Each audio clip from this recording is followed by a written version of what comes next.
Hey everyone, we wanted to welcome you to tonight's First Tuesdays with Heart, sponsored by the Heart Peer Support Team in connection with the Resiliency and Justice Center. Heart stands for Healing, Empowering, and Rebuilding Together. We're peer support for anyone impacted by any mass violence incident. So, real quickly, our Heart team met Alice. She's an LPC and also the co-director of Heart. She's our Route 91 and UNLV support group facilitator as well. Jackie is an LMFT and LADC. She is one of our original Heart coaches. She is the Resiliency and Justice Center Behavioral Health Program Coordinator. And I'm Jill Winter. I'm the other co-director of Heart. I'm a Route 91 survivor, and I assist with Alice with the UNLV support group. So each month we try to start with something kind of inspirational or something to make us think. And we found this and thought, with talking about sleep tonight, this would be perfect. So honor yourself enough to slow down when your body and soul need rest. It's not a luxury, it's a necessity. Great reminder, I know, for me. So Dr. Alexis Kennedy is a trauma researcher with a PhD in psychology, and she founded Recharge. She's a professor teaching in both the Department of Criminal Justice and the Faculty of Medicine at the UNLV. She has worked for decades on issues of child abuse, sexual violence, human trafficking, and her research and public talks for the last 7 years have focused on the cumulative effect of working with victims and people in crisis. In addition to being a former attorney, she works with first responders and healthcare workers and other helpers throughout the US and Canada facing challenges of overwhelm and burnout. Dr. Kennedy is a passionate advocate for understanding the latest science on the effects of stress on the body and mind and loves sharing the importance of investing in your health so that you can enjoy life more. So with that, I will turn it over to Dr. Kennedy. Thank you. I've been working with the Resiliency Center for a while now, and I'm just have to give a shout out how grateful I am, how much they've been able to step in and help out with our UNLV situation. So as my bio said, I work primarily with human trafficking for the past 30 years. So I've had a lot of work reasons not to sleep well. And when I personally got burnt out and started to try and figure out how to manage the stress of job and life and everything that's happening a little bit better, it really surprised me how little I knew about sleep and how important it is in part of our healing journey or our general sort of welfare and health journey. So in today's talk, I'm going to talk a bit about what are we in a sleep crisis? Ask you to think about how much sleep you are getting. I'm going to talk a bit about what happens to our body during sleep, because I like to really tether what we're doing and why we need to move it up our priority list to what it's doing to our body. Talk a little bit about the sleep cycles. And today I want to give you 5 tips for improving your sleep, and then 3 sort of cheat tricks in case you can't improve your sleep, because of course sleep is always going to be up and down in terms of how well we're doing it. So the first thing is, if you picture yourself in bed, do you wake up with a smile on your face, or do you look more like this, where you just collapse and still fully clothed and just think, I'm going to, just do my best? Most of us don't wake up with a smile on our face, feeling totally energized, which is disappointing because we really need to figure out how to sleep better. So we sort of bounce around. Some research says that 8 hours is the minimum sleep we're supposed to need. There's been a bit of a pushback saying that maybe 7 hours is all that we need. It does vary biologically from person to person. But when we actually track it on our watches or really pay attention, 2/3 of modern westernized worlds are finding that they're not getting enough sleep, that 2/3 of the people are not getting 7 hours of sleep regularly. And that was actually called a health epidemic by the World Health Organization before we even moved into to the pandemic. The panic of the pandemic didn't make our sleep better, although people were at home. And then, of course, if you're involved in any kind of traumatic incident, that's going to interrupt your sleep pattern. So getting these 8 hours of sleep, while it sounds luxurious, it actually is really critically tied to our health and to the health of everybody. The trouble is, when we go through stress, which we all go through for one reason or another, it actually reduces our ability to sleep. So the very thing that is going to help us heal is being interrupted by our stress response. So when things are difficult at work, your working conditions, that's going to detract from your ability to sleep. If you're working too much, doing too much overtime, that's going to also negatively impact your sleep. If you are working in a difficult job, helping people that are going through their own traumas, that vicarious trauma is going to interrupt your ability to sleep. Your family responsibilities, when your parents are struggling or your kids are struggling or your partner is struggling, we take on those worries, and that's also going to impact our ability to sleep. And then, of course, there's what you've been through and what is sort of ruminating through your mind as you're trying to fall asleep. So anyone who's been in an incident of mass violence, anybody who has personally been in a situation of danger, that is going to, if not occupy our thoughts while we're falling asleep, will often be processed and wake us up in the middle of the night. So it is very important to understand, as we tend to get really frustrated with saying, I just need to sleep more. Knowing that there's all these reasons that are interrupting our sleep gives us that sort of patience and kindness to say, okay, this isn't my fault. And this is a really normal biological reaction to stress or fight or flight. And so I just want to take in more, be kind to myself, take in more information, and figure out what I can do to try and get back a little bit of that sleep quality. There we go. So sleep is actually the most powerful medicine that we have in terms of being an anti-inflammatory, allowing our systems to heal, allowing our bodies to digest. Like every system is tied to sleep, but we're not taught about it. Like we're taught that, good food and eating vegetables is important. We're taught that we need to exercise to stay healthy, but very rarely do we talk about sleep. And in fact, even in med school, doctors get about 25 to 30 minutes of instruction across their 4 years on sleep, because I think the problem is it's not a medicine we can package. We don't have the pharmaceutical companies behind it sort of saying, here's a good way for us to, make money. So we're going to promote this. It's much easier to give someone a pill, but it is the single most important thing you can do for your health. And so just quickly, because I nerd out on the science, why it's so important for our health is that when we're sleeping, that's when our brains are able to process all the stuff we went through during the day. So all of the neurotransmitters and the thoughts and the things that, have been bouncing around in our brain during the day, at night, our brain actually completely flushes them out. But it's also about how we understand information. So we take in way more details during a day than we could possibly sort of store away. So it's when we sleep and when our brain slows down and when we go through the different cycles of sleep. There's deep sleep, there's REM sleep, which is when you're dreaming. There's another relaxed state. We go through these sort of spindles in sleep, and that's when our brain will sort of sort, well, what do we need to remember and what can we sort of get rid of? And it's not as important of a detail. It also allows us to master the things we did during the day. So a lot of times, a lot of the interesting research on sleep actually comes from professional athletes, because there's a lot of money behind figuring out peak performance and what they should do. And if you are practicing or learning a new physical skill, if you get a better night's sleep, you wake up the next day and you're able to do that skill. So our bodies actually will rehearse and run through simulations while we're sleeping to help us learn and do things. So if we're really sleep deprived at work, we're trying to learn a new skill, or we're trying to remember people's names, or we're trying to remember our to-do list, if we don't have time to sleep, we're not going to sort of reinforce that. And also certain types of sleep, like dreaming, is when we become creative. So we make connections. Like during the day, we're just sort of sponges absorbing all the information. But when we sleep and have that chance to dream, that's where we come up with solutions. And that's where we come up with new ideas. So if you're really sleep deprived, you're not able to think outside the box and be creative. So it's just super important on so many levels. It also really affects our bodies. Our bodies go through cycles. And if we don't sleep, it's putting a lot of stress on our body.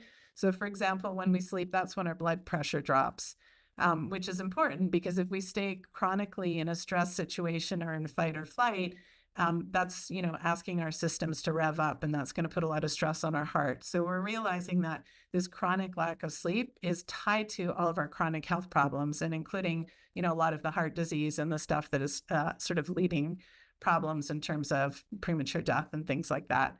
But all of our body systems get flushed while we're sleeping. So our cardiovascular system gets flushed, our digestive system gets flushed, Our muscles will reset and recharge with glucose and glycogen for the next day.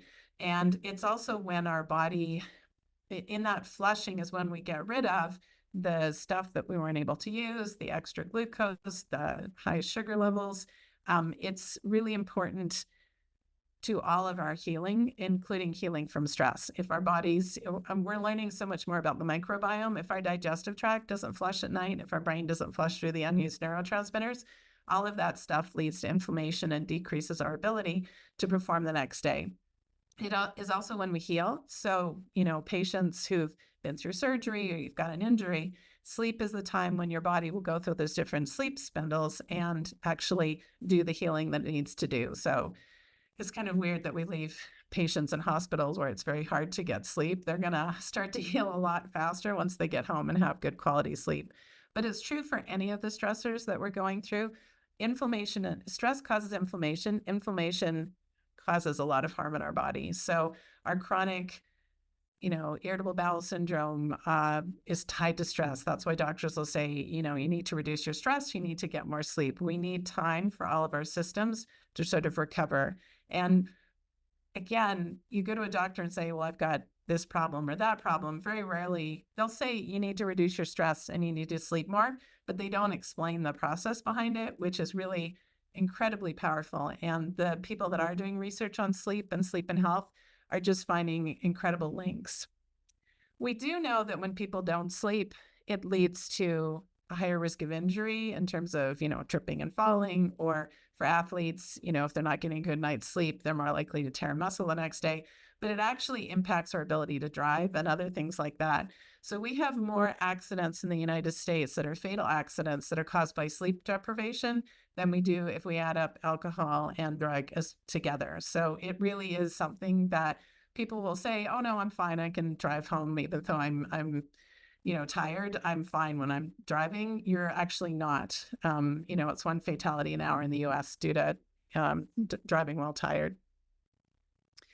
And this is the research that scares me the most, is that if we don't sleep, we get fatter. We need to sleep to lose weight. And that is tied into the inflammation response that, if you're not sleeping well, your body's not going to flush. This is why fasting is becoming so big, intermittent fasting. It's taking that break from eating, allows our body to catch up and move everything it needs to move through the digestive system. So if you've ever pulled an all-nighter or stayed up late, you'll notice that you get the munchies. Not sleeping interrupts our hunger signals, so we tend to make worse choices. But there's some really amazing and scary research where they take people who are really healthy with really healthy digestive systems, and they ask them not to sleep, or they interrupt their sleep. It completely changes their blood sugar level. They end up pre-diabetic after only a couple of nights of not sleeping properly. So your body is not resetting the way it needs to. It's not flushing the extra sugar out, which affects your insulin, which is part of why we think we have such a huge obesity epidemic. They're starting to tie the obesity epidemic back to lack of sleep. So if nothing else, the fact that you need to sleep to lose weight often is something that gets people motivated. But one book that I love is Why We Sleep by Dr. Matthew Walker, if you want to learn more about it. And he says in there that sleep is the single most effective thing we can do to reset our brain and body health each day. Mother Nature's best effort yet at contra death. So in other words, the thing that will keep you living longer, the thing that will keep you living healthy, but yet it's not what doctors are pushing and promoting. So it's also not just about, are you sleeping, but are you sleeping well? And sometimes people will say, well, I slept 9 hours, but I woke up and I'm still exhausted. If you're somewhere where it's really noisy, there's a lot of noise pollution, you're not getting high quality sleep, that's also a problem. But for most of us, it's just simply getting enough time in bed is sort of the first problem that we want to address. So to understand why sleep is important, I also like to talk a little bit about the rhythms that our bodies go through, because we can choose to ignore it and sort of say, nope, I'm just going to will myself to sleep and I don't need to know a lot about the science. But our body are going through these cycles every 24 hours. And we learned about the circadian rhythm, which all organisms have, including, plants and animals and things like that. When we did the research, it was originally researchers going and living in a cave with no light and realizing that their body still would wake up and go to sleep at sort of different sort of rhythms. And I think we're most aware of our circadian rhythm every time we have a time zone change. So that hour back or that hour forward kind of makes us loopy because our body needs that sort of routine. And what happens during the day is that our body temperature will rise in the afternoon. And then at night, right before bed, there'll be a drop. And that drop in temperature is what signals our body to turn on the melatonin to get everything organized to be able to go into sleep. So I'll talk about temperature, sleep a little bit more. It drops. And then as our bodies start to warm up in the morning, that's when we get the signals that it's time to wake up and do everything. So that's kind of an interesting pattern we have. We also have a 24-hour cycle for alertness. So most people will feel like they're sharpest in the morning, and there's some truth to that. By mid-afternoon, you start to get a little bit less sharp, you're a little bit sleepier at night. So our alertness also goes on sort of things. Our blood pressure goes through a similar sort of up and down pattern. So, there's certain times of day people are more likely to have a heart attack, and that's related to our systems working their way through the 24 hours. And we also have differences in coordination. We're usually at our most athletically coordinated right after lunch. So it's kind of interesting that we have all these different things that we can track and say, all right, this is what we don't study. We don't learn this. We just sort of know if I travel somewhere that's 5 hours different, I'm going to have trouble adjusting my sleep. That's you fighting your circadian rhythm. But what's really insidious is in not being taught this and not thinking about this, we'll say, well, I'm okay staying up till 11 and waking up at 6 during the week because on the weekend, I'm going to stay up till 1 in the morning watching a movie, and then I'll sleep in till noon. Our bodies don't adjust like that. We can't fight the circadian rhythm. We think psychologically we can fight it, but it doesn't work. So research is now showing if you can sleep the same 6 hours, let's say you sleep from midnight to 6 every day, you'll be healthier than having a 9-hour that starts early and then a 5-hour that starts later and then another 9-hour. We need consistency more than anything, and ideally consistency of 7 to 8 hours. So how do we figure out how to sleep better? That's where I really wanted to spend some time. And so I have 5 different tips. And the first one's kind of a strange one because we don't think about bedtime routines anymore. But if I was to give you guys a pop quiz and say, which kid do you think would fall asleep quicker? The one on the right jumping on the bed or the one on the left that's getting a little bit of a bedtime story? Whoops. I think most people would say, okay, it's probably the person on the left who's maybe been through a bath time. They're in their pajamas. They're not on their phones anymore. They're not using social media. They've got their stuffed animal. They've got their book being read to them. They understand that it's time for bed.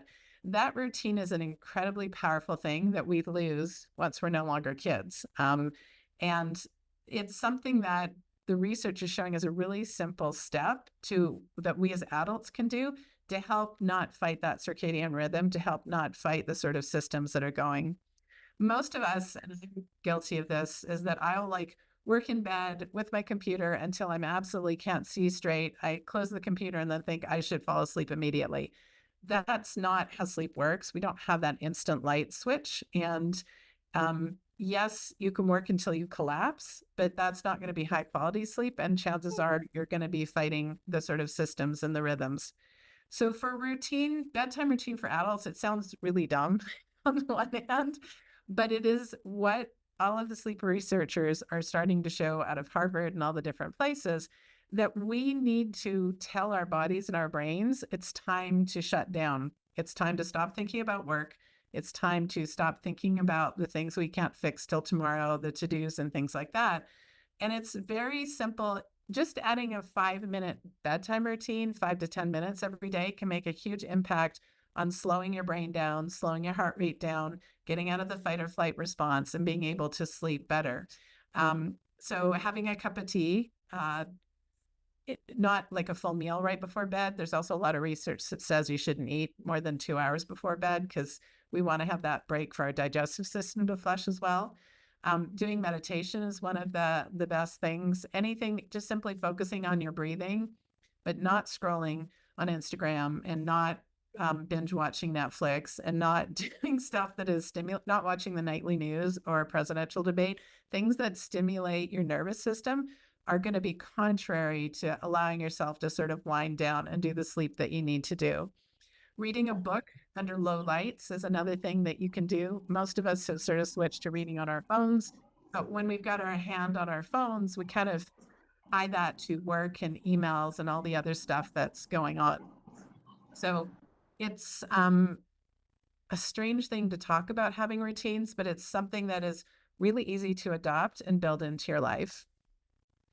The second tip is that we often, because our body, and when it's going through the circadian rhythm, is looking for that signal that we're supposed to cool off to fall asleep. Most of us sleep in rooms that are too hot. And so, research on insomnia, when they actually recommend that people drop the temperatures in their bedrooms, that's a treatment for insomnia. So, it's not something that we necessarily, like a doctor would never say to you what temperature to keep your room at night, but is something that is really impactful in terms of being able to roll with those changes in temperature. Our body wants to see that drop in temperature at night because that's what signals our body to bring the melatonin, to bring the different systems in line so that we're ready to do our sleep. So keeping your room cooler is one of the best things to improve your sleep. And the ideal that all the research seems to repeat over and over is 65 to 68 degrees, which is a lot colder than most of the people in the United States sort of keep their rooms. It's very difficult in Vegas, for example, to get, the AC that low. It seems pretty exorbitant to have to do that. So there's other ways that you can sort of mimic that drop in temperature if you just, that's going to be prohibitively expensive in the summers, but in the winters, if you can sleep with the windows open or do things to drop the degrees, what having your body cool down does is, again, send that signal that it's time to go to sleep and to turn off the sort of daylight processes and move into the nighttime. So one of the things that's always been a suggestion to help people sleep is having a hot bath, which might seem counterintuitive to this idea of needing to have it cool to be able to sleep well. But what happens when you have a hot bath is you actually increase your body temperature. And you'll notice that your hands get red, your legs get red, your face gets red. That means that your body is vasodilating, sending more blood to the surface to be able to drop your temperature in response to being in a warm bath. So it's not the warm bath that helps you sleep. It's the fact that when you get out of the warm bath, you have this sudden drop in temperature because all of the blood is so close to the surface. It's that drop in temperature when you get out of the bath that signals the brain it's time to go to sleep. So even if you can't keep your room as cool as you'd like it, just having a change in body temperature is something that's a really powerful thing to help you sort of flip that switch into sleep. Another thing that we do is that we like to read our electronics when we're in bed. And I mean, working on your computer, thinking about work stuff, sending work emails, that's sort of the least helpful way to wind down for sleep. But even when we're reading on Kindles or reading on our phones or our iPads or whatever electronic thing you do, we're actually fighting our body's messaging in terms of that it's time to sleep. And that's because all of those things have blue light, and blue light is basically daylight. So again, with the circadian rhythms, when our body starts to notice that the lights are dropping, that's another signal that goes from our optical nerves into our brain to say that it's time to go to sleep.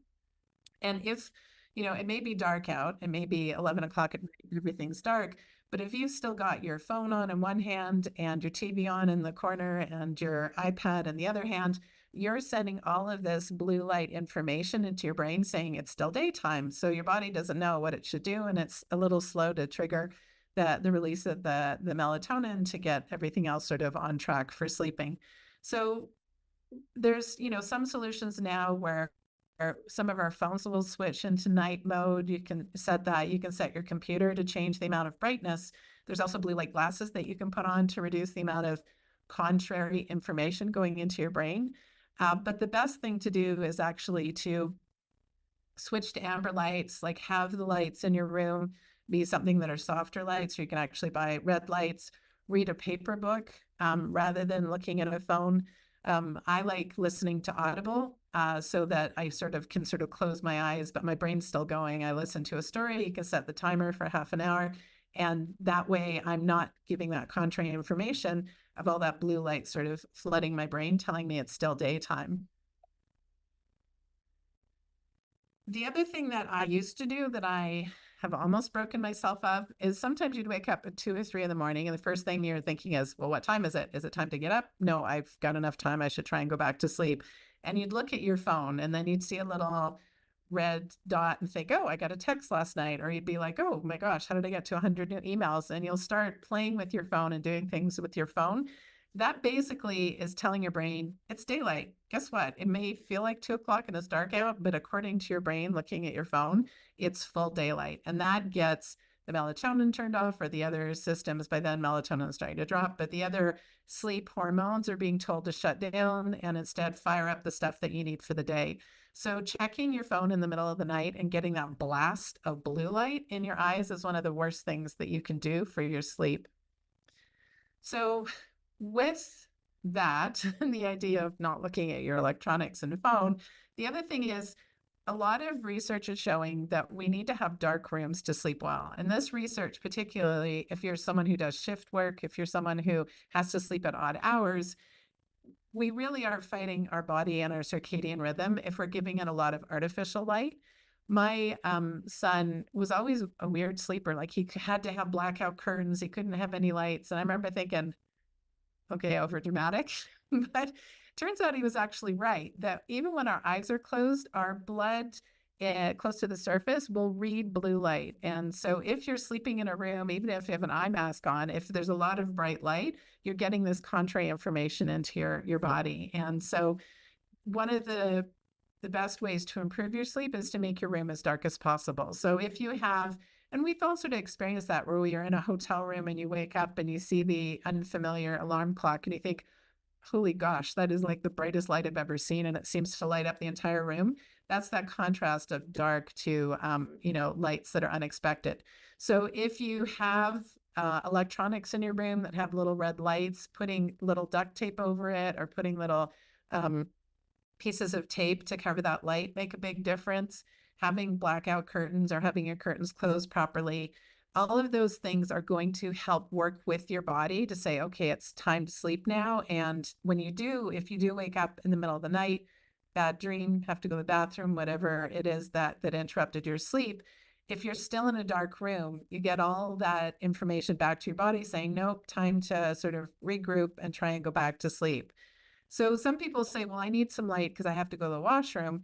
What the researchers recommend is having motion activated night lights. So they're off unless you're actually getting up out of bed, and then they'll come on so that you can find your way to the restroom safely, but not turn on lights and not use your phone to find your way there.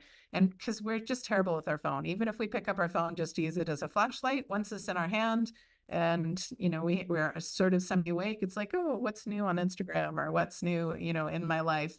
So it's much better to have those night lights rather than to be tempted by your phone.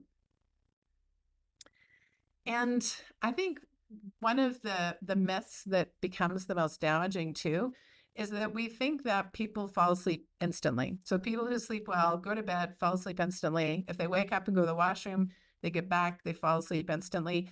That's actually not normal. When people fall asleep super quickly, it's usually because they're sleep deprived. It is normal that it takes 15 to 20 minutes to fall asleep.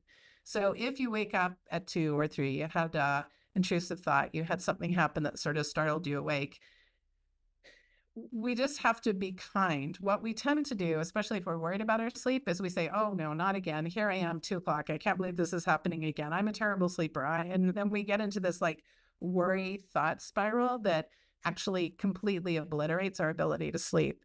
So what we have to do is say, oh, all right, waking up is normal. Taking 15 to 20 minutes to get back to sleep, that's normal. And I'm not going to worry about it. I'm going to say, let me figure out a way to change what I'm thinking about. We have the ability to switch our thoughts. I mean, the oldest traditional one was to count to 100 sheep or count to 100 or do something like that. That is something that will help us move and displace that negative rumination of, I can't believe this is happening. I needed to sleep. Why tonight of all nights? I'm going to look so tired tomorrow.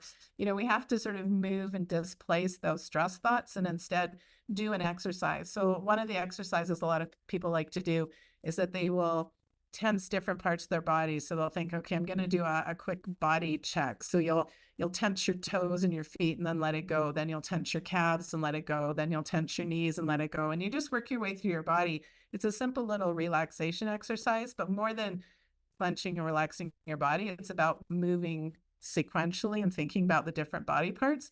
That displaces the sort of fuss and worry and anxiety that we have when we wake up. But if it has been half an hour, 40 minutes, and you're not falling back asleep and you're starting to get agitated, they now recommend that you get up and get out of bed and do something quiet. For some people, it's just simply sit on the floor next to your bed, cross your legs, and do some breathing exercises. For some people, it's, get into your little chair that you have in your room that's probably covered in clothes, toss the clothes aside, sit on the chair, and maybe read a book for 10 or 15 minutes. For others, it's, get up and fold some socks. Do something a little bit boring, because when you sit up and read a book or you do something quiet, you'll realize you're actually kind of sleepy and your body will settle down again. If we stay in bed and toss and turn for 40 minutes, for an hour and a half, we're starting to make that negative association that we're bad at sleep, that the bed is somewhere stressful. And it's people don't want to get out of bed. They figure, I just got to keep trying. I just have to keep doing this. Getting up and sitting up and realizing they're actually kind of sleepy is one of the best sort of resets that you can do for your nervous system and your body.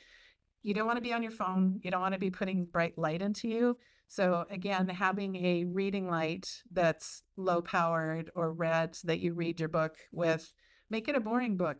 Make it something that, is going to make you sleepy, that you don't want to do for hours.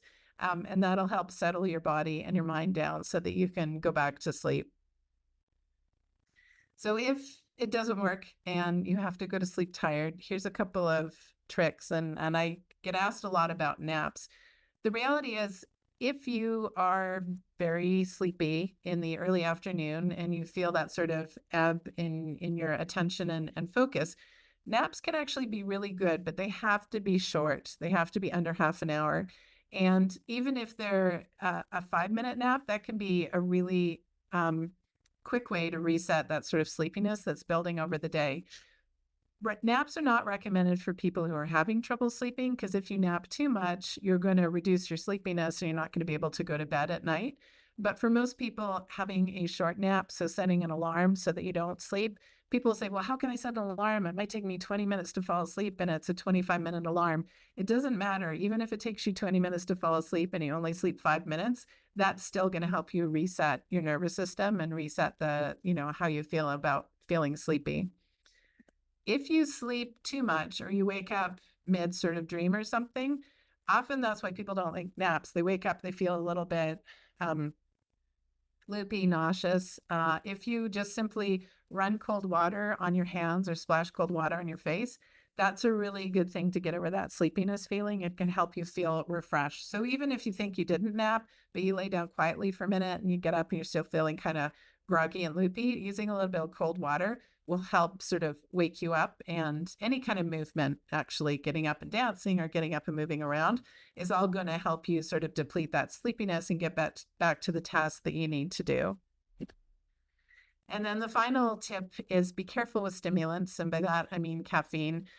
People tend to think of caffeine as only coffee, but caffeine is the most commonly used drug in the entire world, and it does interact with our system. It blocks our feeling of sleepiness. It doesn't give you energy, but it changes your systems in terms of reading your energy, and it has a half-life of 6 hours for most people.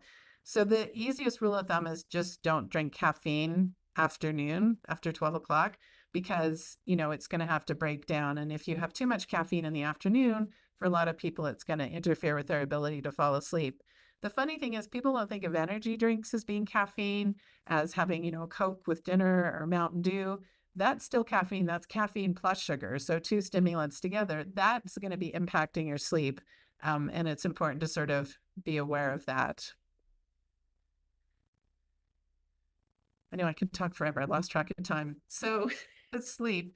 It is important to realize that if you don't sleep, you're not going to function. Not only are you not going to be at your peak performance in terms of physical and thinking, it's going to shorten your life. It's one of the most important things we can do to reduce our inflammation and to heal. So finding ways to bump up sleep as a higher priority is one of the most important things you can do. And by not talking about it, like a lot of us will sort of say, it's been a busy day, I've had a rough day, I've been wanting to watch the new season of Bridgerton. Bad example because it wasn't that good, but it's my chance to sit down and watch Netflix and binge for a couple of hours. When you choose to reward yourself with an hour of scrolling on social media or watching Netflix, you're taking away from your potential sleep time. Nobody thinks of sleep as a gift we give ourselves, but it is really the single most important thing we can do for our health. So we have to be aware that we're, self-sabotaging ourselves by revenge scrolling or entertaining ourselves, or getting into the YouTube loop where you watch one video and then it goes into the next video and the next video. It's up to us to say, I'm going to put these down. I'm going to make sleep a bigger priority. I feel different and better if I get more sleep, but we don't think of it as a health boost. It is the most important thing. And the best gift you can give yourself is to sleep more and to sleep better. So if you want to learn more about Compassion Recharge and the different information that I do on the sort of science of self-care and burnout, I invite you to go to recharge.how is my website. And I have a email list there where I do free webinars every once in a while. So you can join that and find out more there about me. All right. So we just wanted to remind you guys about the integrative services programs offered through the Resiliency and Justice Center. They are available to anyone impacted by any mass violence incident, and they are free. These programs include our heart peer support, meditation and mindfulness, trauma recovery yoga, art therapy, and the equine therapy demonstrations. And actually, we have Terry Keener on with us right now. She runs the equine therapy demonstrations, and those typically happen on Saturdays. And those are on the calendar, but she also can do equine therapy one-on-one that is not free, but it's something that your insurance may cover. And she has said at least the Nevada Victims of Crime will cover that if you haven't used up your benefits. So if for more information and to register, you can go to the Resiliency Center calendar. And this is just a quick look at the programs that are offered to anyone impacted by any event. Anything highlighted is available for all of us. And then the event specific groups are just for those impacted by that event. If you additional support, you can always be paired with a heart mentor. You can go to the Resiliency and Justice Center's website /heart and click on request heart peer support. The disaster distress helpline is wonderful. There's 24/7 crisis support. You can also call and text them. They have a Vibrant, which runs the disaster distress helpline, has a safe space, which is really good if you or someone you care about are having some suicidal thoughts. There's some ways to kind of divert your attention. And the Survivors of Mass Violence page, Michael is one of our who's joined us as one of the peer supporters through the DH peer support, is always great. There are trained peer supporters on during the day into the evening, and then the crisis counselors are there 24/7 jumping in. So there's always somebody there if you need support, if you just want to vent, anything like that. The National Mass Violence Center has some wonderful resources. And then the 988 Suicide and Crisis Lifeline is an important one to have for any of us to have, friends, family, anybody like that who might be in crisis. So next month, our meeting will be on August 6th, and we're going to be talking about the anniversary effect. Your body knows the calendar, with Maggie Feinstein, who is the director of the 1027 Healing Partnership, which supports those impacted by the synagogue incident in Pittsburgh. And I know for me, the first couple years after route, I didn't realize that there was a thing, such thing as the anniversary effect. All I knew was for several weeks prior to October 1st, I was just feeling out of sorts. Things were were way off. And I've come to realize that that is a normal thing for the abnormal incident that we went through. So it is super important to know that that is normal. That the way you are feeling is normal. So Maggie will be talking about that with us. So, oh, and Alice, did you want to bring up fireworks real quick before we sign off? Yeah, so I just wanted to encourage you guys this week, with 4th of July here and those unexpected fireworks that come. For most people, they say that they're okay if they know the fireworks are coming and they can face them. But I really want you guys just to be practicing your grounding, be really particularly mindful of maybe a phrase that will help you if you hear an unexpected pop, so that you are able to recognize and bring yourself back into the present, because that can really ignite that fight or flight. And so something like, I can hear unexpected noises and return to being calm. That type of phrasing, if you practice that with ground any type of grounding technique, and or progressive muscle relaxation like Dr. Kennedy referred to today, or even just a deep breath in and a slow breath out, um, that can really, really, really be helpful. And just, take care of yourself this week. It's tough. Nobody likes noise, but especially people who had noise during their trauma. So you guys just really take care of yourselves this week. Stay hydrated, and turn on some loud music or a good movie if you don't want to hear the fireworks when you know they're going to be going off.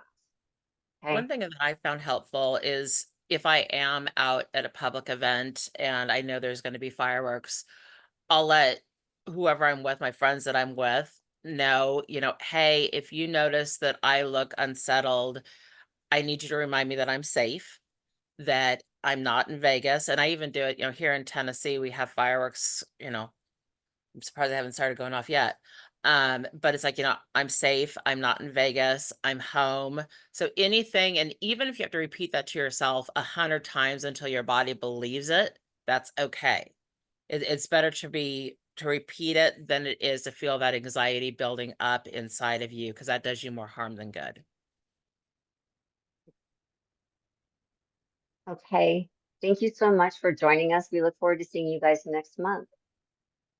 Everybody have a happy and safe 4th. And hopefully we all do as well as we can through it. And if you have any questions, please don't hesitate to reach out to us. Good night, everyone. Have a great night.